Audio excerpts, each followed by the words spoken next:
Hello? Hello? Hello? Hello? What's the new?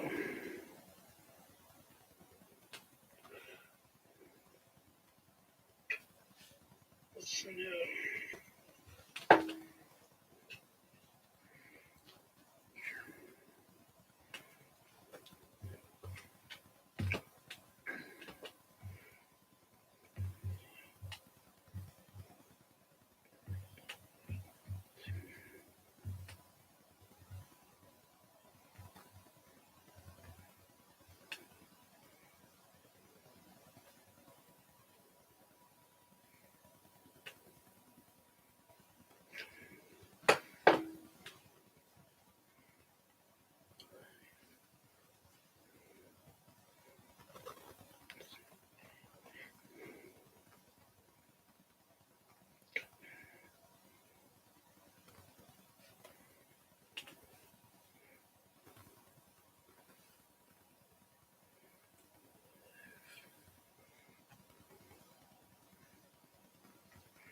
Okay.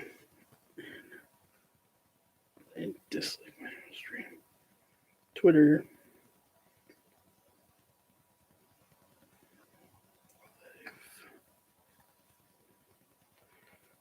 Okay.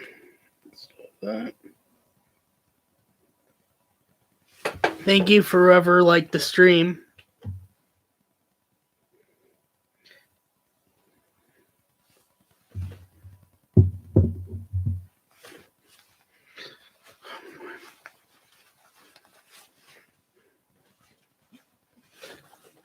If whoever's in here, can you just confirm that you can hear me? Start in a couple minutes.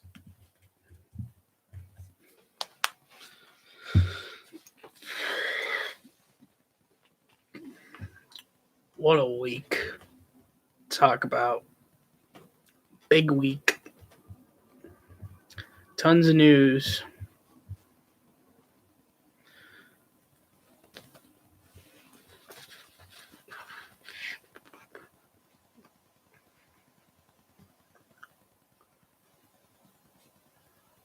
Once again, the 5-minute mark, I'll start.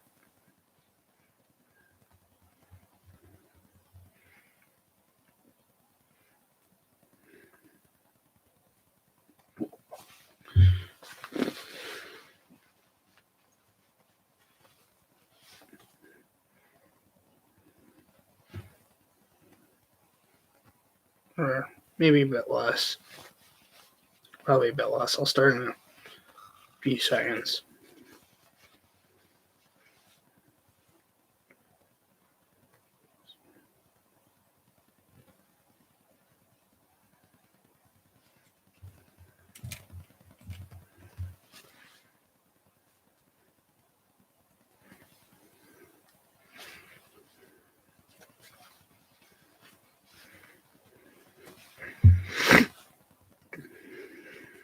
Welcome to the stream. About to start. All right, let's start.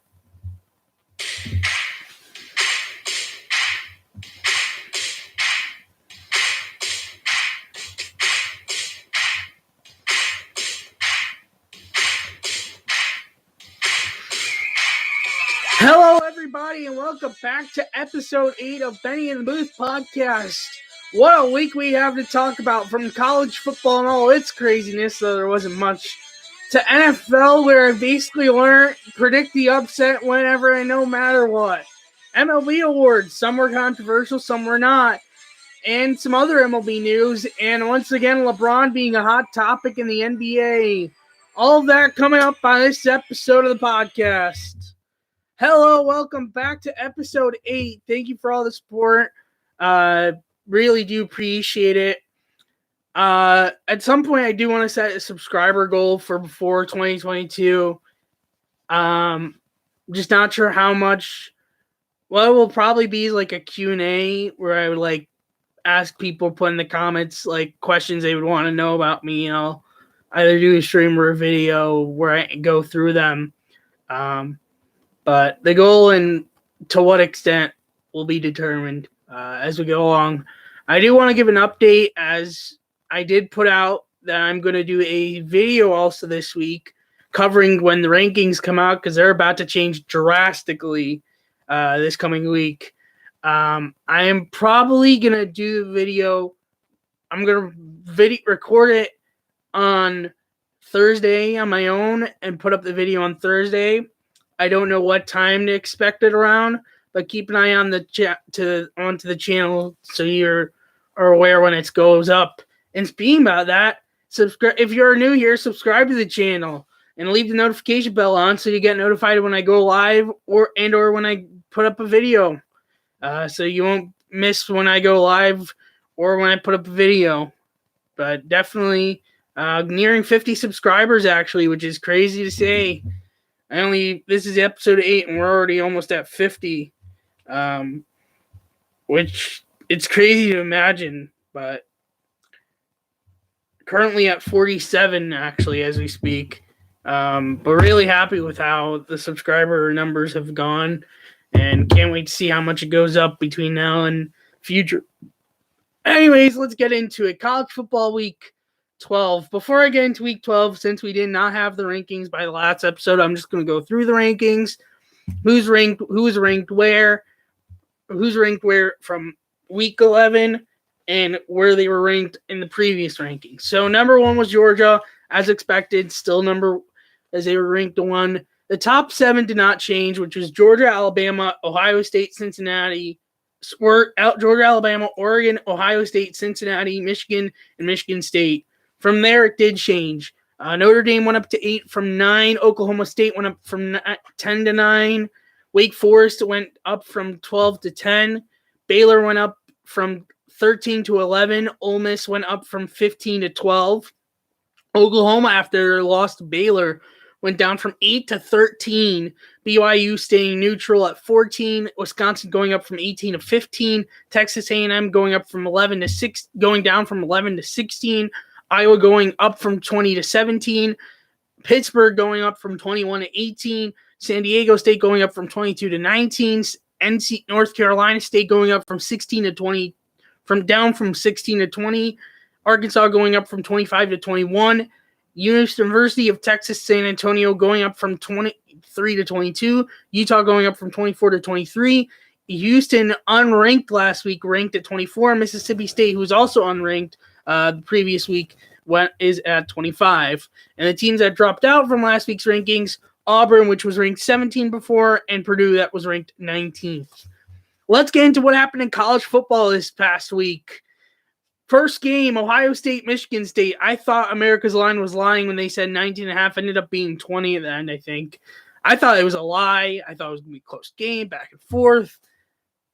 56-7 Ohio State. And there's 3 ways to summarize this game. 1, it was 49-0 until Michigan State even put up 7 points, which was like late third, early fourth quarter. And that was even off a pick, but thrown by Ohio State backup, CJ McCord or Kyle McCord or whatever his name is. Okay. 2, Heisman Trophy candidate, which is the MVP of college football, Kenneth Walker III, running back for Michigan State, 6 carries for 26 yards. And he's lucky because his backup running back actually had fumbled. He's lucky he did not have the fumble, being that he's in the Heisman Trophy candidate race. And the third way to explain this is Mel Tucker, who's the coach for Michigan State, and he's only been the coach for the last 2 years. He made the dumbest decision he has ever made in his 2 years at Michigan State, and that's giving the Buckeyes, who have the best wide receiving core in the country, or one of the best. I would say the best, but then again, that's me being a biased Ohio State Buckeyes fan, the ball first. And they took it down and scored a touchdown. Like, what are you doing, Mel Tucker? I mean, he had an interesting explanation for the loss after the game, but Michigan State just had no shot from getting that, and it was a wipeout. Completely surprising. They're going to drop in rankings for sure. Probably into double digits. They'll be ranked, but it's not going to. It'll be at least 10, maybe more. If it was close, maybe they still be within the top 10. But 56-7, they're dropping down below the top 10 for sure, no doubt.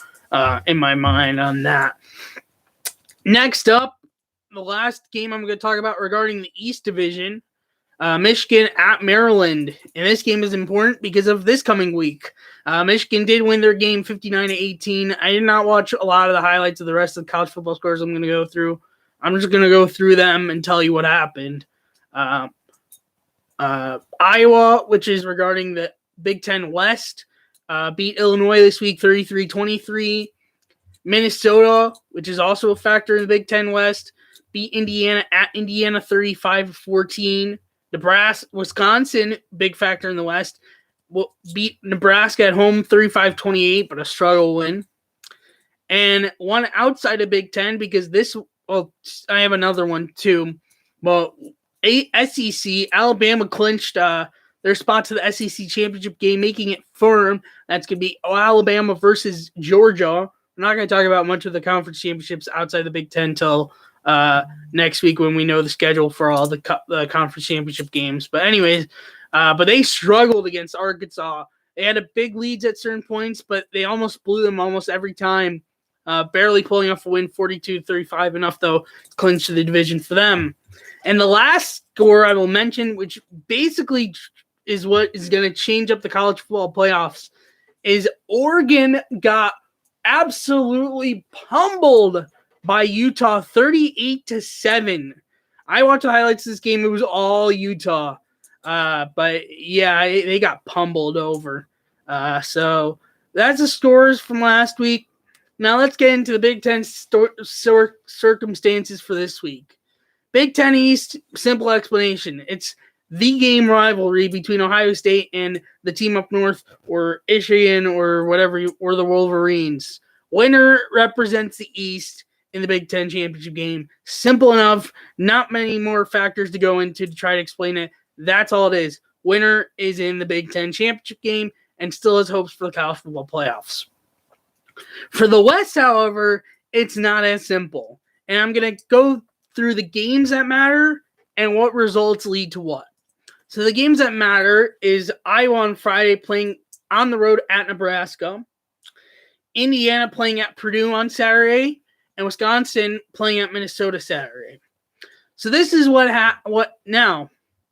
If Wisconsin wins, barring no other result, Wisconsin wins, they are in the Big Ten championship game representing the Big Ten West.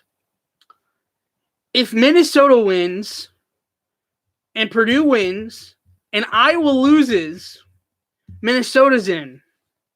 However, if Iowa wins and Wisconsin loses, aka Minnesota wins, Iowa's in. So there's basically three teams in the race: Wisconsin, Minnesota, and Iowa. Wisconsin has the easiest path. Minnesota's second to easiest. Iowa the hardest. But either of the three could do it. But really, the big game is Wisconsin, Minnesota, because if Wisconsin wins, then it doesn't matter. Then if Wisconsin wins, it doesn't matter because then they're automatically going to be in the game. Sorry about that. Got an alert that caught my eye. And that's it for college football. But this is gonna be a big week. And then Thursday I'm gonna be putting out a video on the rankings themselves going into week 13, aka the last regular season week of some team at home. The conference championship games are all at neutral site. It happens to be actually Ohio, the Big Ten championship games location, Indiana, where the Colts play, is actually also the location for the national championship game this year, which is interesting. But we'll see what happens. NFL Week 11. What in the world happened? Let's get into this. Patriots, Falcons, all Patriots. Literally, the Falcons played four different quarterbacks in this game. No, three different quarterbacks. 2 picks by Matt Ryan, a pick by Josh Rosen, and a pick by Felipe Franks. And the one by Josh Rosen was taken for a pick 6. All Patriots. Patriots win this one 25-0. Next up, Lions at Browns. This game was too sweaty for comfort. This got too close for comfort. Way too close for comfort. The Browns jumped out early 13-0 going into the second half, and I thought they were going to add on more offensively. They couldn't do a thing offensively after that, as the Lions defense just completely shut them down. The rest of the game offensively, the Lions ended up putting up 10 points, which got to 13-10, but thankfully the Browns were able to stand ground from there and barely beat the Lions 13-10. Too close for comfort. I am happy that they won at the end, but they cannot be beating the Lions by only 3 points. But a win's a win, especially in the division. Next up, Philly at New Orleans. This wasn't even close. Philly ran over, passed over, and just rummaged through the Saints like nobody's business. Saints did put up a good amount of points, but they were no match for Philly on this day, 40-29. Next up, Jets at Dolphins. This game was actually a bit back and forth. Basically the entire game, surprisingly. 7 for 7, 14-14, 21-7. Ended up in the end, Dolphins barely eking out a win at New York, 24-17. But this was a back and forth game from beginning to end. Very surprising, but then again, the Dolphins have been a mess in their own. So what else can you say, really? Next up, Panthers at hosting the football team. Ron Rivera returning to Carolina. Cam Newton, his first game with the Panthers at home since he signed back. Both teams put a good competitive fight back and forth, but in the end, football team was barely able to eke out a win 27-21 over the Panthers. Next up, Indy at Buffalo. What the heck has happened to Buffalo these couple weeks? Josh Allen fell flat. The Bills' offense fell flat. Their special teams fell flat as Isaiah McKenzie had a fumble that literally set the Bills in a scoring position, set up to score. And Jonathan Taylor just ran all over the Bills for 4 or 5 touchdowns. He put up 50-plus points in fantasy this week. It was all Colts as they get revenge for last year's playoff game, 41-15. Yes, you heard me right. 41-15. Just crazy. Next up, Niners at Jaguars. No shocker here. The Niners were all over the Jaguars all day, all game long. There was a fight, but it wasn't really much to note. But anyways, Niners won 30-10. Next up, Titans at hosting the Texans. This was a big shocker. Tyrod Taylor leading the Texans big time, up 19-0 at one point. The Titans fought back, but their problem was that Ryan Tannehill threw 4 picks in total in the game, and they also had a fumble on special teams, and that was the nail in the coffin as the Texans beat the Titans 22-13. Big upset this week. And now that really questions even the Titans a bit. Next up, Packers at the Vikings. The Vikings jumped out big, and it looked like they were going to win this game. Packers ended up fighting back, but in the end, the Vikings got a go-ahead, the game-winning field goal just as time expired. Though technically, the Packers actually had a pick early in that drive, but it was called back because he did not have full possession of the football. But the Vikings eke out a win 34-31. Next up, Ravens at Bears. The Bears in the first half, stunk. They put up 6 points in the first half. Then again, the Ravens last second were without Lamar Jackson due to illness, which Huntley played. Nick Huntley, he was the backup, played decent, nothing over the top. But he did enough to give the Ravens a win. But the Bears stuck them first half. Then Justin Fields went down with injury. Dalton led them basically to a complete comeback that looked like they were going to win 13-9. And then the Ravens got a last-second touchdown with 22 seconds left, and that was the nail in the coffin as the Ravens barely eke out a win over the Bears, 16-13. Next up, Bengals at Raiders. This was all Bengals. Not much more to say on this game. It was all Bengals. Joe Mixon, Joe Burrow. It was all Bengals. Not much more to say. They won this game 32-13. Next up, Arizona, Seattle. It was all Arizona. Still without Kyler Murray. I think DeAndre Hopkins might have been hacked. I think Hopkins was back. But I know Kyler Murray was definitely out. I'm going to double check that. But I'm pretty confident that that Hopkins might have been back. Let's see. No, I guess not. Why do I think he was back? No, he was out. I don't know. But either way, it was all Cardinals as they won 23-13. Dallas at Kansas City. This was an odd game. Dak was off his game. He threw a pick. And really the crucial part when you play the Chiefs is you cannot lose a turnover battle, and they lost a turnover battle. They had picked themselves too, but actually might have won, but still, they just were bad. I don't know what is going on with the Cowboys anymore. Chiefs eke out a win 19-9 at home. Sunday Night Football, Chargers hosting the Steelers. It looked like the Chargers were going to wipe the floor, and then the Steelers put up 27 points. Chargers did put up I think 10 or so, and it was enough to hold on. But the Steelers gave them a run for their money late and almost won this game. But then Chargers win 41-37, and Monday Night Football was all Buccaneers over the Giants 30-10, and that is what happened in NFL Week 11. Your standings update: AFC East, the Patriots are in first place.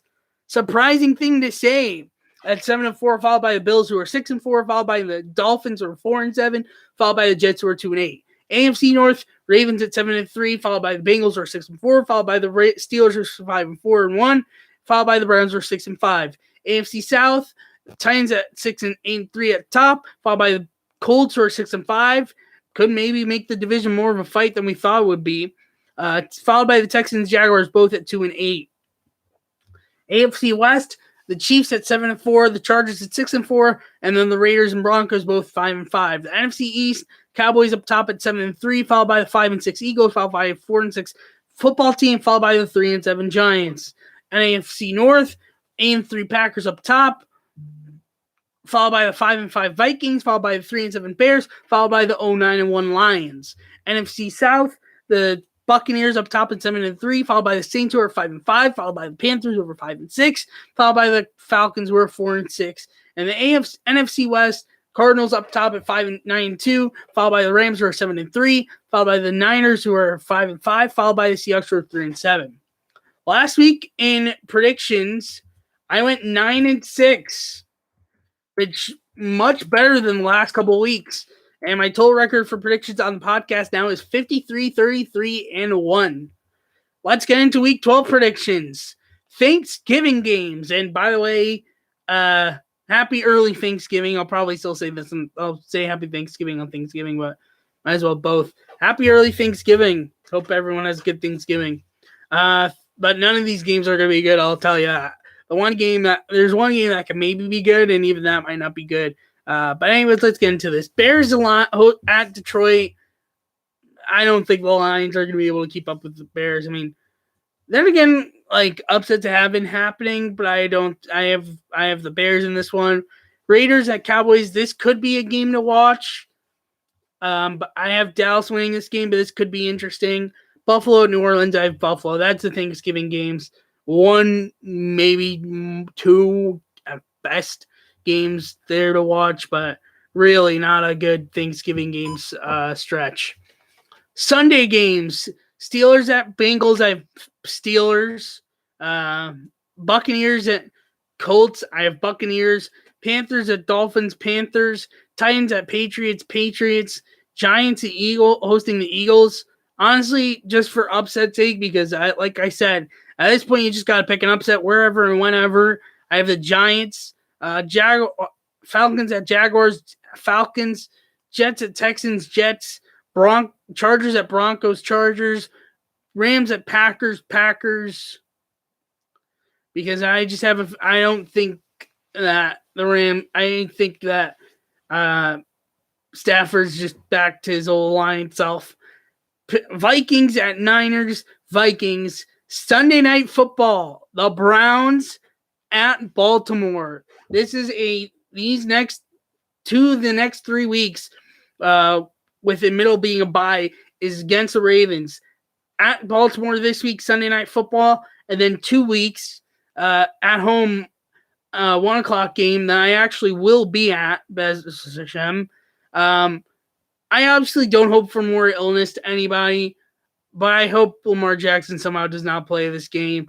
But either way, I do hope that Cleveland wins, and I do have Cleveland winning this game. And Monday Night Football, Seahawks have football team. I have Seahawks. And that's NFL Week 12 predictions. We'll see how this goes, because honestly, who knows with how the football season has been going. MLB, the end of the awards, and there were some other contracts that happened a bit. Make a few notes of. So we left off with the Rookie of the Years being Randy Rosarena and Jonathan India. Managers of the Year, the one that made sense, Gabe Kapler led the Giants.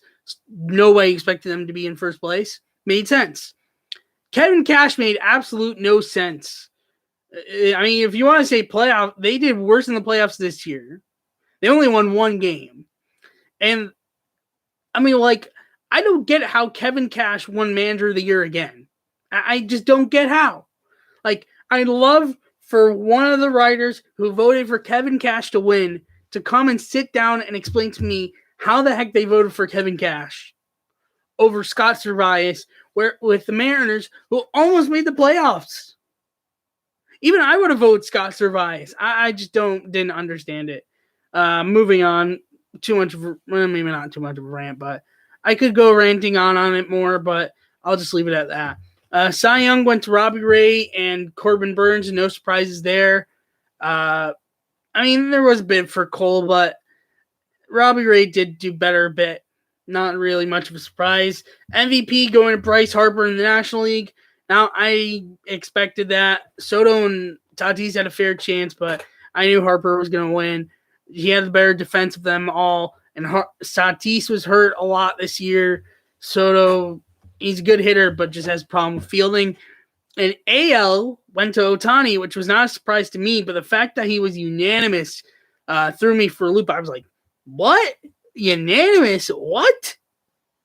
That caught me for a surprise. And then Comeback Player of the Year, which was actually announced last night, the official, went to Trey Mancini, who's the player who survived cancer from last year. He deserved it very much. I mean, there was a case for Mitch Haniger, but it doesn't compare. An injury that cost him a bit to cancer. No comparison. Don't even try to make a comparison. It's not worth it. And then I'll go on Buster Posey. Complete makes sense. He had a crazy year that nobody expected. Found the fountain of youth. And now he's retired with a Comeback Player of the Year and a whole bunch of awards and a no doubt Hall of Famer. Other MLB news to talk about. The ballots for this year actually came out. I'm not going to talk about it until we get closer to the announcement, because that's not till January. Plus, who knows last year no one even made it in, so who knows if anyone makes it in this year. But I'll just go through some contracts. Actually, I see this, and I didn't even know this. Apparently, Kendall Graven might be going to the White Sox for 3 years, nearing a 3-year deal. Wander Franco just got a 12-year deal with the Rays to stay there for $223 million.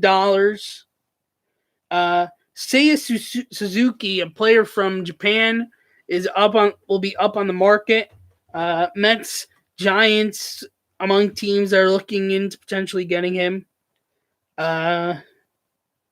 Alex Wood is staying with the Giants. Anthony DeSclafani is staying with the Giants. Oh, Tyler Wade got traded by the Yankees. That surprised me. DeSclafani back on a 3-year deal. Aaron Loop signed with the Angels on a 2-year deal. Let's see, any others I can just read off. Oh.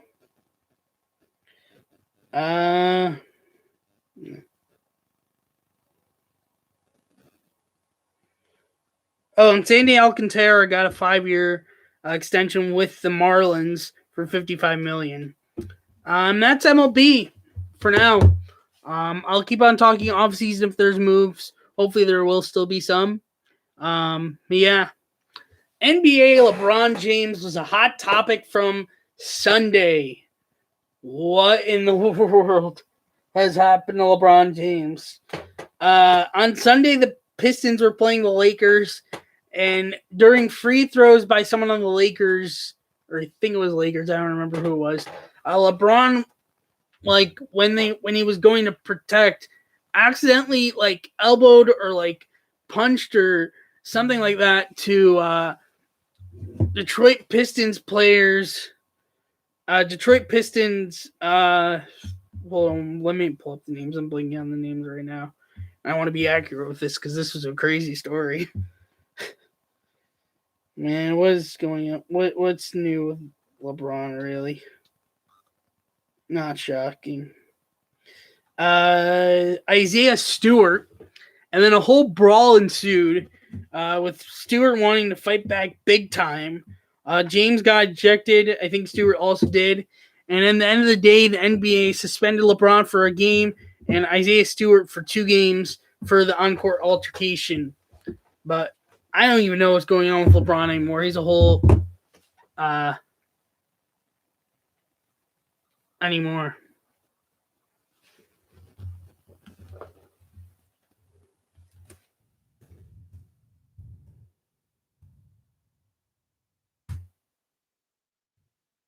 So that's pretty much it for this week's episode. Crazy, we've gone through 8 episodes to this point. Wow, I cannot believe it. Thanks for all the support to this point. Thank you for getting me up to the subscriber amount to this point. I can't wait for the future. At some point, I'm going to set a subscriber goal for by 2022, beginning of 2022. Not sure what it will be yet. Probably be with Q&A. At the end, Q&A in early 2022. We'll see what happens. Let's wrap this up.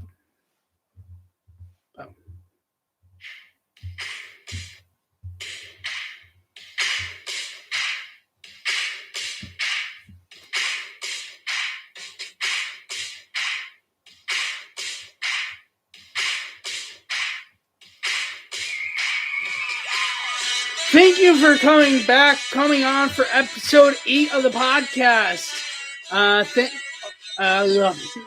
What a crazy week this was. The video will come out with the rankings, but next week we'll have the aftermath of the game.